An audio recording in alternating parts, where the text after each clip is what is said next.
And if you like this reading, as I always ask you, please like, subscribe, leave a comment if that's what you'd like to do. I don't mind. You can, you can't, you do whatever you like. And I'm sorry, I'm so silly. I'm going to start your reading right now for Sagittarius. So the first card you have for your past is the Seven of Swords. Yes, horrible card. No one likes this card. It's obviously about, stealing, lying, tricking, all of that horrible stuff. So I actually think someone might be accusing you of being a bit like this, or saying things or something. This is someone you left behind. There's a lot of gossip, there's a lot of accusations, all of that kind of thing. And I think you're away from this person now, but I think no matter how far away you are, they're still talking about you. They're probably still talking about you now.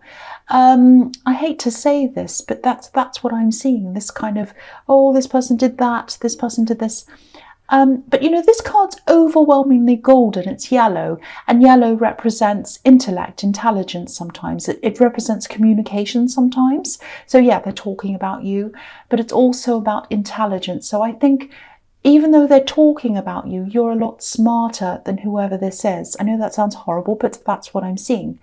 And I'm not seeing you retaliating. I'm not seeing you saying anything to them. So I think you just kept your head down and you moved on, and you haven't said anything about this, even though you might know about this talk, you might not, but you probably know it's always going on, but you're just not saying anything about this, or you weren't at this time. And I think you might have had to do a similar thing when you got away from them. When you first left or when you first separated. They might be a difficult person. I think they are. They're a volatile person maybe, or very difficult because of all this talk and this gossip and drama and everything. So I think what happened was you had to keep your head down then as well, and you just had to back away, and you had to try and create as little drama as possible, or you just didn't want to add to the drama that was already there. You wanted to kind of minimize everything. And so if this is all resonating with you, I think you're still going to have to keep your head down for a while, because whoever this is, they still talk about you. They talk about other people as well, though. I think this is probably going to sound horrible. I don't mean it to, but I think this is one of these people who go around talking about how everyone's terrible to them. This person's done this, everything's wrong. And yeah, there are some bad people around. Everyone knows that, but everyone they've come into contact with can't be bad. Everyone can't be. And, bad things have happened to me. Bad things happen to everyone. But you can't use that as a reason to keep on wallowing on every bad thing that's ever happened to you forever and ever, because what does it do? It leaves you stuck. You're stuck in the past. You're stuck wallowing. You can't move forward. And there comes a time when no matter what's happened to you, I'm sorry to say this, I know some people have been through some terrible things, and it's very hard for them. I'm not just saying snap out of this and get over it, but what I'm saying is there comes a time when you do have to move forward, because then you're letting whatever bad thing happened control you. And I think with this person, they're doing a lot of that to themselves. They're really making it, they're magnifying what's happened. They're talking about it over and over and over again, and it's not doing anything for them. And I think they're not very self-aware as well. And, it's really sad, actually. It's really sad when people feel as if they can't move forward. They can't pull themselves out of things. So I think that's what's happened with this person. And, I think you tried. I think you tried to help them.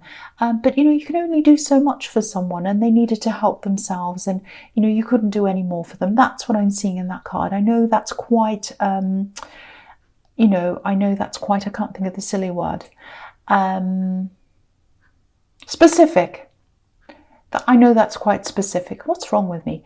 But yeah, that's what I'm seeing there. So, okay, so the next card you have your past is the Devil. Yeah, the ugly, horrible, I can't bear him.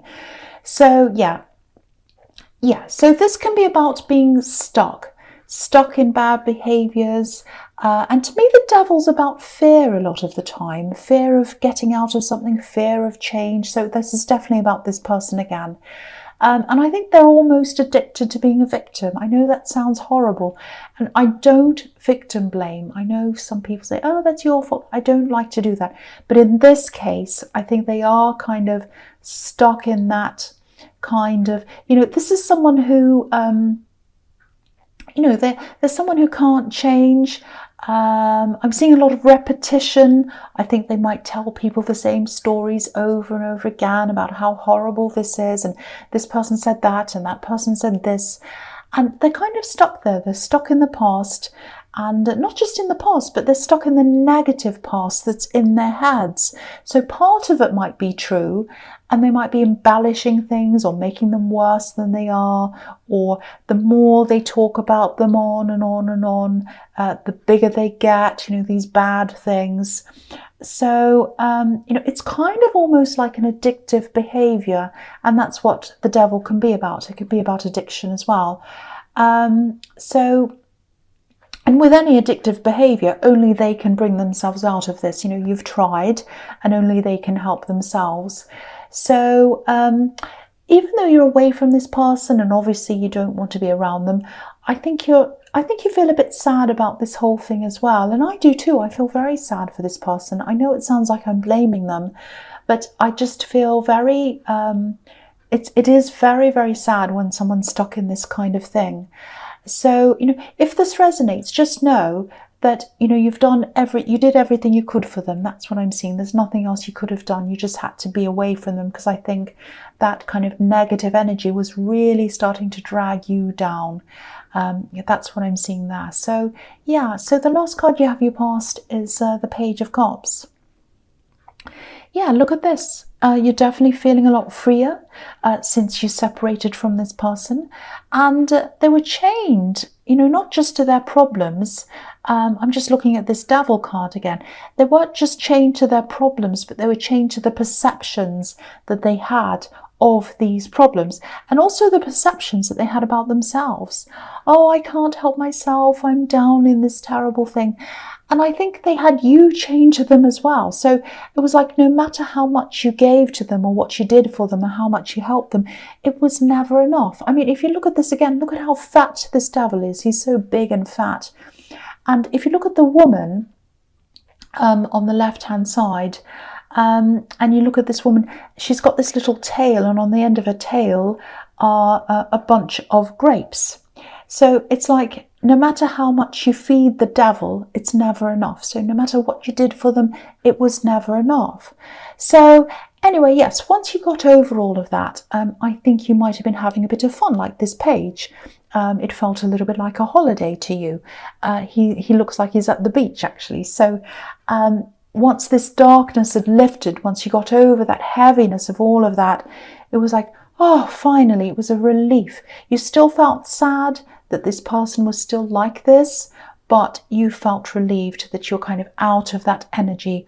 And I think you've settled back down out of that kind of holiday mode now. I'm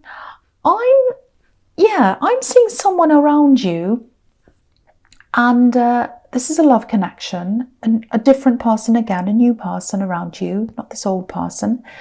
But this page isn't very serious. He's very light-hearted. So the feeling is, it's not that you're not taking this seriously, this new relationship. I think you're just taking it a bit easy. You're probably just taking your time, seeing how everything goes. I just don't think you feel very comfortable jumping right in yet, especially after you've been around this devil situation. I can't blame you if that's how you're feeling, if that resonates. I mean, look at the difference between the two cards. You don't want to go back to that again. You don't want to be trapped. You don't want to be chained again. And it's not that you see this relationship as chaining you. It's just, and it doesn't mean you don't love this person. You do, I think. It's just that you're grateful for this time of freedom, and you're kind of making the most of that freedom before you kind of commit. That's what I'm seeing. So yeah, I'll move on to the next one, which is your present, which is the Fool. And yeah, fantastic. Again, this is following on from the Page of Cups, because this is the ultimate freedom card. Yeah, again, I think you're probably just enjoying not having to cater to this negative energy anymore. It's like you're back in the light, you're back in the sun, like this Fool with the sun on his back. And, it's a beautiful feeling having the sun on your back. You just want to stay there forever. So I'm not sure if this person that you're with quite understands that. I think they might be wondering why they're not feeling this big 100% commitment from you. I think you do probably spend a bit of time away from them, or that's how they feel. They feel as if you're spending too much time away from them. They're a little bit like the dog on this card, the little dog. They're kind of jumping up and down saying, come back to me. I'm afraid you're going to go. I'm afraid you're going to leave me. And they are a bit afraid of that. They have this fear that you're not quite committed to them yet. And I don't know if you've had a conversation about this with them or not, but if you haven't, I think they might just need a little bit of reassurance. And I think what they need is they just need you to be a little bit more open about how you feel. Just be a bit honest. Just tell them, I've been through this horrible situation. I've been around this person. It was such a drain on me. It was dark. It was terrible. I was chained to this. I felt like I couldn't get away. And I just don't want to go back there again. I'm not saying you're sending me back there, but I just need this time just to kind of get over that. And if that is resonating, if that's what's happened, you've just got to explain that to them, because I think they'd be open. I think if you did say all of that to them, or whatever else fits the situation, I think they'd be open to that. I think they'd be willing to listen, and they'd understand a bit more. That's what I'm seeing. So have a conversation with them. Just be open if you haven't had this conversation with them already. So yeah, the next card you have your presence, the Three of Wands. So obviously this is about waiting. And I think I saw something about this in your last reading. I'm seeing a lot of problems around your workplace. There's a lot of unsteadiness. I'm seeing a lot of people who feel a bit uneasy about their jobs, whether they're going to keep their jobs or not. It's a very stressful place to be in. I've been feeling this for a while, actually. So now I think you might have put in some applications. I think you're at the stage where you put in some applications, or maybe you've just been doing a bit of research about what else is out there. I think you've definitely been putting yourself out there a bit more, and you're waiting to see what comes back. So yeah, it's a time of waiting, and I think you're actually going to have a few offers coming into you.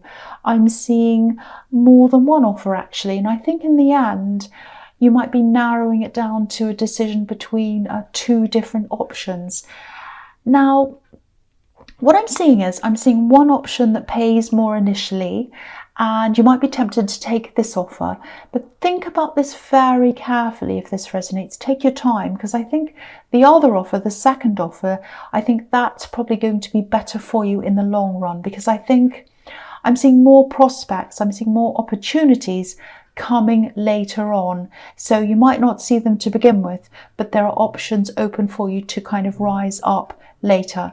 So I think that's what's happening in this second offer. So yeah, there's another one as well. There's a third offer, but I think you're going to dismiss that. So I think it's going to be out of these two offers. So, I'm not saying definitely take the second offer over the first one or whatever, but just find out as much as you can about the future prospects, not the immediate ones, the future ones, about these two, and just compare them, because I think you'll find the second one might be really good for you, and it's not apparent that the offer's there right in front of you.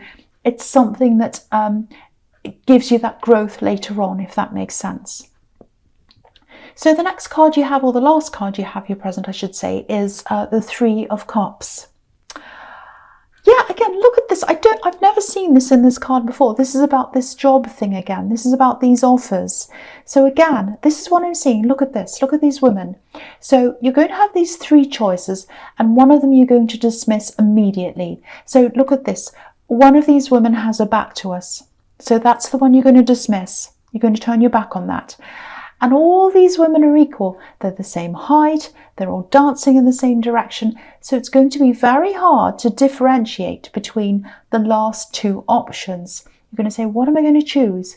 But if you choose carefully and you choose the one that has the bigger abundance later on, that's when you're going to be celebrating. So And that's what these women are celebrating. They're celebrating an abundance, but they're celebrating an abundance that comes later. Because if you're making wine, firstly, if you're growing wine, you have to grow the grapes. It takes a long time. Then you have to ferment the grapes. It takes a long time. You have to squash them. I don't know which order it's in, whatever.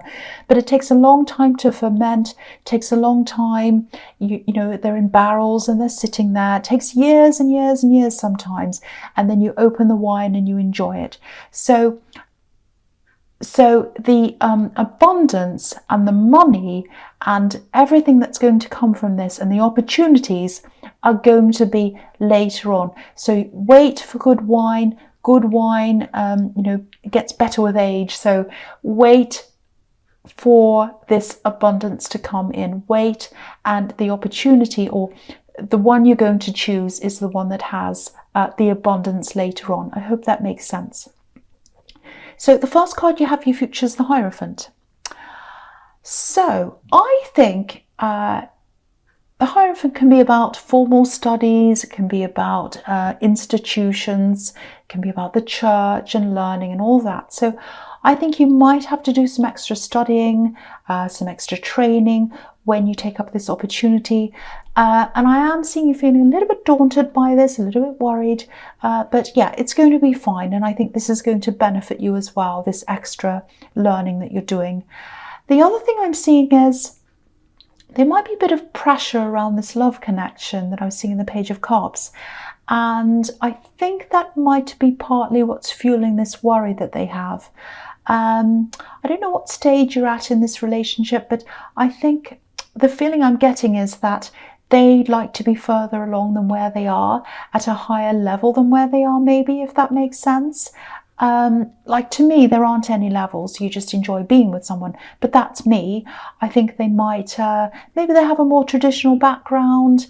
That might be what's fueling this. They might be under pressure from people around them. They might have people saying, oh, what stage you're at in that relationship? Are you engaged yet? Are you formal? Are you actually, do you have a status yet? They might be asking things like that. Because the Hierophant can be about marriage. It can be about very traditional marriage. So that might be one of the things that's fueling this as well, this anxiousness. So yeah, just keep that in mind. That might be what's around this, other people kind of pressuring them and feeling as if, oh, I have to get to this stage, I have to get to that stage. Yeah, so the next card you have, you features the Queen of Wands. Yeah, I absolutely love this queen. I love her. She's confident, she gets on with things, and you know, she's the only queen who's looking at us right in the eyes, and she's facing us face on, which I love about this queen. So that means she's honest, she's upfront, she says what she means. So I'm seeing a few things here. The first thing is, I think you're going to be feeling a lot more enthusiastic around work, even if you're still in your old workplace, and even if you're not feeling all that happy from day to day. I think just the fact that you have these other options and you know they're there, that's going to make you feel a lot more confident and not as stuck mentally as you used to be. The other thing I'm seeing is, I think you're going to be feeling a lot bolder as well. I'm laughing because I'm seeing a situation where for a long time you might have been holding back of saying something. I think there's someone around you in the workplace, and I think they might have been making some little slide digs, being a bit shady, saying a few little things, and you let it slide, you let it go, you know. But I think now you're getting more bolder, you're getting more confident. I think you're actually going to say something to this person, and I think they're going to be quite surprised. And you're a lot bolder because I know you've got these other opportunities. You're like, well, I can leave soon. I can do this. I can do that. I don't care. I'll say this. So it might not be that extreme, but it's something like that. They're going to be very, very surprised. And I'm laughing because I actually think they deserve it. So I'm sorry I do. That's what I'm seeing. So, okay. So the last card you have for your future is the Hanged Man. Okay, so again, I don't mean to turn this into a workplace reading, but I keep on seeing work things now. So this is how you're going to be around your workplace for a while. I think, you know, this man's thinking you know, he's a thinking man. He's thinking about something. He knows something that other people might not know. And he has his hands behind his back. So he's hiding something. He knows something. So you're going to be keeping a lot of things to yourself. You'll have these opportunities, but you won't be able to say anything, of course, until everything's official. You won't be able to say anything for a while. So you'll be holding on to this. And you might have to keep all of this to yourself for a little bit longer than you thought you would, because I'm actually seeing a few delays here, because you have this card, which is holding back, waiting, and you also have the Three of Wands, which is the waiting card. So if you're in a situation where you're having to wait or there are delays, just know that, this is going to happen. It's definitely going to happen, even if you're waiting. The opportunities are going to come to you. And again, two things are going to stand out, and you're going to have to decide on one of those two things. Because if you look at this card, there's a T, and there's growth on one side, he's in the middle, there's growth on the other side, and he's kind of in the middle, choosing between the two. So I'm seeing that again in this card. So yeah, Sagittarius, I hope this resonated, but as you know, general readings can't always resonate with everyone. But again, if you like this reading, please like, subscribe, leave a comment if you'd like to do that, and thank you so much for watching.